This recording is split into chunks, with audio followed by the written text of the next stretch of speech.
All right, and welcome to the Building My Freedom Business podcast. This is the pre-launch episode in which I'm going to announce the date of the launch of the podcast. I'm going to tell you about the first 4 interviews, and I also am going to let you listen to 2 short clips taken from interviews with some really interesting people. Hi, my name is Erik, and I'm the founder of Building My Freedom Business. And I want to tell you a little bit more about who I am and why I called this podcast the Building My Freedom Business podcast. So I'm someone, my background is in social work, which is kind of not business-like at all. But from an early age, I remember when I was 14 years old, for some reason, I got really interested in this concept that I could see a problem. And I knew of a solution, and then I had to bring that solution to the people with the problem. And to give you an example, one of my first business adventure was that I managed, with the help of my parents, because I was too young to do this, but I managed to buy 500 sunglasses at a really cheap rate. And I put them all in a big bag, and I started walking in the summer over the beach. On the beach, I mean, from one end to the other end. And, you know, like in Turkey and places like that, you have people calling melons. But I was calling sunglasses, because what I discovered was that there were always people who forgot the sunglasses, or they broke them, or they couldn't find them. And they had to be the whole day on the beach looking in the sun, and they found it irritating. And there was this guy. I mean, yeah, of course they could have put their slippers on and the stuffed clothes back on and walk up to the nearby shop and buy a pair. But here was this young guy, 14 years old, passing by, shouting out sunglasses. And that was my first experience of seeing a problem, finding a solution, and bringing the solution to the people. So as I developed my life, I remember in 1999, I moved from the Netherlands to England, and I quite quickly realized that if I want to see my family and friends in the Netherlands and I want to have a holiday, then 4 weeks holiday in a job was not going to do it. So I was quite keen somehow to start my business, but it didn't happen overnight. There were many years with many attempts of other businesses. But it was finally in 2007 when my wife and I started a business called, it was called Primary Music Specialist. But our main product right now, up to date, currently is Active Music Digital and Active Music Pick and Mix. Those are our 2 educational music memberships, whereby we sell lesson plans and videos to schools who are teaching to music to children 4 to 11 years old. And in 2015, we took this business digital, and that is actually where we started our memberships. So I've been on this journey of, you know, I've got 2 things that I really want in a business. I want a location independent business, so I can do this from anywhere. So if I go and see my family in the Netherlands, or if we go on holiday or anywhere, I can work from anywhere. That's really important. And the other important element is to have a recurring income. So to summarize it in a nutshell, I am really passionate about this whole concept of seeing a problem, finding a solution, and then bringing that solution to the people. And I am learning so much at this moment. You know, I've recently, at the beginning of 2021, that's this year, I joined a coaching group with James Remco, Super Fast Business, and I'm learning a lot about how to market these services, and I'm excited about it. And one thing particularly, and that's why I call it Building My Freedom Business, because when I started to think about what is it that I really want from a business, and I want the business to provide me with some level of freedom so that I can go places, I can do what I want to do. And so therefore, at this moment, we're right in the midst of the journey of building a team. We've hired the first VA. It's going to start in September, and we're going to just build that team from there. So that is why I called, because I'm passionate about people building their business. You know, in preparation of the launch of this podcast, I've interviewed 25 people so far, and I've met such amazing people with stories about how they could see that problem, how they build a solution, and how they're marketing and bringing that to their customers.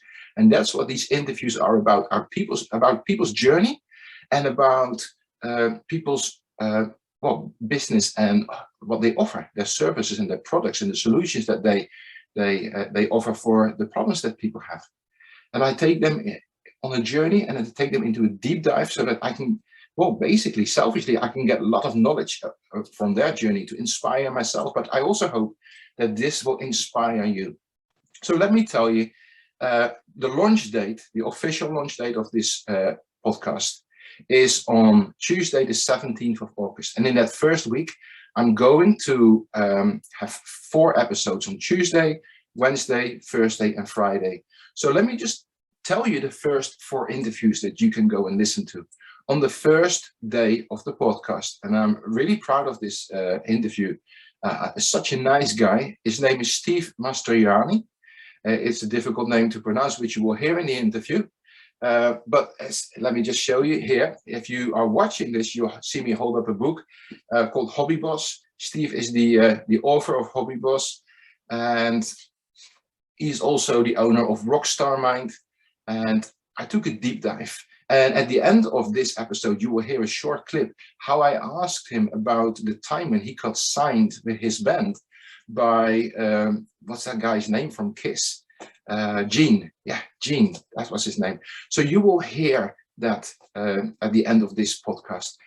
So he is going to be guest number 1, interview number 1. Our interview number 2 is going to be with Gert Malik from SEO Leverage. This guy breathes and dreams SEO. Really interesting guy to talk to. And I hope that you're going to get something from it when you listen to this episode about SEO and for your business. So the third person is called Ray Blakeney. And Ray Blakeney has built an incredible big business in live language and live lengua. I think that's livelengua.com. I apologize, Ray. But at the end of the interview, he actually spoke about another business that he recently launched. And that's such a cool business. It's called Podcast Hawk, HAWK.com. It's basically, if you're looking for a way to be on other people's podcasts, this system does it all automatically for you. So listen to that podcast. That's going to be the third one on Thursday, the 19th of August. And on Friday, the 20th of August, I will have Lorraine Taylor from LorraineTaylor.com. And she has a brand about be brand you and do brand you. But she's also going to announce a new project, something that she's going to launch in September. So there's going to be some really interesting guests in the first week. My hope is that if you like interviews, if you like listening to stories from entrepreneurs, that you start to feel inspired and that you might want to share it around with your friends. So first, I'm going to let you listen to a clip that I recorded when I asked Steve if he could describe to me that moment when him and his band were signed by Gene from Kiss. So just out of curiosity, because in my 20s, I was sort of semi-professional, also playing in a band. How did you manage, because many bands want that contract. What was it that you guys specifically did that enabled you to get that contract, specifically with that guy from Yeah, that's a great question. And the answer to that question will actually, it's like the how you do anything's how you do everything. Like the answer to that is the same answer I would give someone who wanted to succeed in any business. Really, is they say your network is your net worth. And so meeting different people, and this person is going to help to do this for me, and I'm going to be valuable to them, they're going to be valuable to me, and then that leads to this and this and this. So basically, the short answer is we were working with our producer at the time. His name's Gavin Brown. He was our producer, and he's produced different bands like Billy Talent and 3 Days Grace, and a lot of really different, like every genre basically. And he sent our demo to a record company without us knowing. Like it wasn't like we'd be mad about it, but he was just kind of like, okay, well, this isn't even done yet, but here, have a listen to this. And it Yeah. just so happened that Gene Simmons at that time was working with that record company because he wanted to come up to Canada. His wife's Canadian, and he wanted to come up to Canada to sign a band. Mm. And so basically that company was working with Gene, and it got on his desk. And then he's like, okay, sweet. I'm gonna go up to Canada. I'm gonna go to Toronto, and I want to see this band. So we get a phone call. We were in the east coast of Canada touring over there, and we get a phone call saying like, hey, you got to come back to Toronto because in 4 days Gene Simmons wants to see you guys live. And it doesn't help that when we started the at that time our tour bus broke down Yeah. for the before that tour. We had to get Yeah. a van Yeah. like a regular van for that tour, and it wasn't really a great van. But it's funny because we start the van and the transmission is broken where we can't go backwards. We could only move forward, and so it's kind of like symbolic. It's a weird sort of thing that happened there. But we had to come back, traveling like 2 days or 3 days across the country, with basically a broken van that couldn't go backwards. So we couldn't Yeah. make any mistakes. We could only go forward, and we ended up going to Toronto and we showcased for Gene. He came in and we showcased for him. And we just after the show we just hit it off. We went out for Indian food afterwards, and Yeah. over dinner we just basically we hit it off. Did you have to pinch yourself a few times back then? I mean, I can Yeah, imagine that.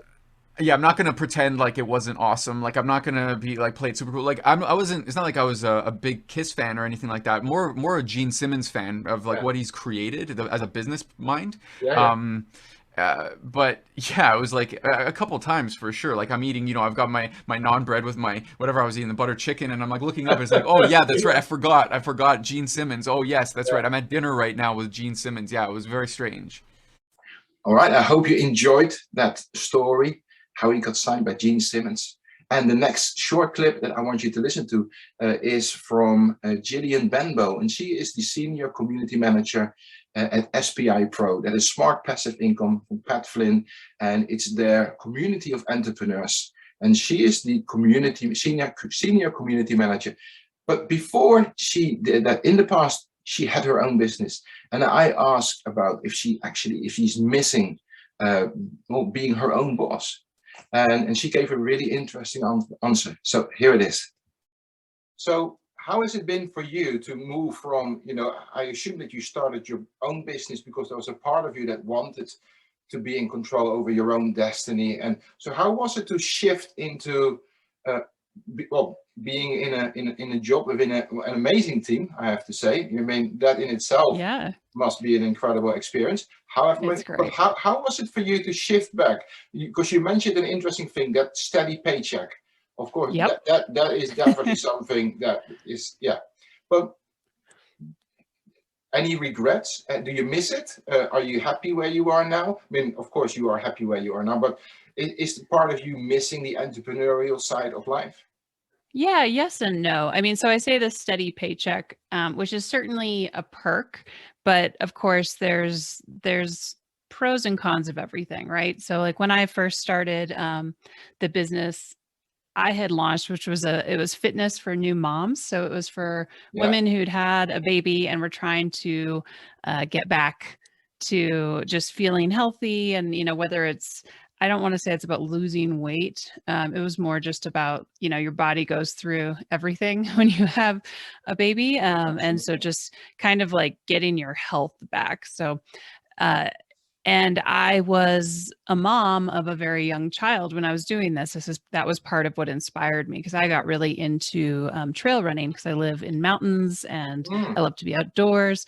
And so I was like, hey, I can make this work for me and have a small child and not have to go, pay for them to be in daycare. And, go to an office and where I live is very expensive because it's a resort community. So the jobs are very limited and the things that are available are traditionally like poor pay and seasonal in nature and just a lot of work if you don't like working face to face with people on vacation, which I do not. It can get old. yeah. So I live in paradise at a cost. So the idea of having something that was totally mine. Also, just the idea of like, hey, you can grow this and make it whatever you want, and you get to make all the decisions. Like that was all very appealing, and it still is in many ways. I also had to learn, it's a lot of work. If Yeah. anything, I think I worked more, doing that. Like, granted, and this was before remote work was like really a thing. I mean, even the pandemic has accelerated remote work, but even before the pandemic, like it wasn't that common. It was growing, and certainly in the tech industry and various industries it was, but so I just didn't have a lot of options, and that seemed like a great option. And then ultimately I actually started working in community part-time, which when I first did it, I told myself, oh, the money I make from this, I'll invest into my business. And then as I was doing it, and it was for it was it was like a late phase tech startup. So it's already pretty big. They had, a couple rounds of funding, but Yeah. still kind of the gritty startup mentality. I was just learning so much. Mm. And it was just an opportunity. I had the opportunity to then go full time. And then I had the opportunity to be in leadership. And I ultimately decided to focus on that because the learning experience of it was so valuable to me. And I'm so glad I did, because then fast forward 10 years, working at SPI Media now, which is a small team. We are not a startup, although I would say we operate like one in the sense that we're just kind of gritty and, we pivot quickly, and we have that ability because we're in control of our company. But it's the knowledge gained in that decade of working in big communities is priceless. And Yeah. I'm really glad I did it. I also think now, if I were to, start my own thing again, I just have so much more life education in it. I think it'd still be hard. I think it's always hard, as much as like things like that are. But yeah, I think it's just what worked for me at the time.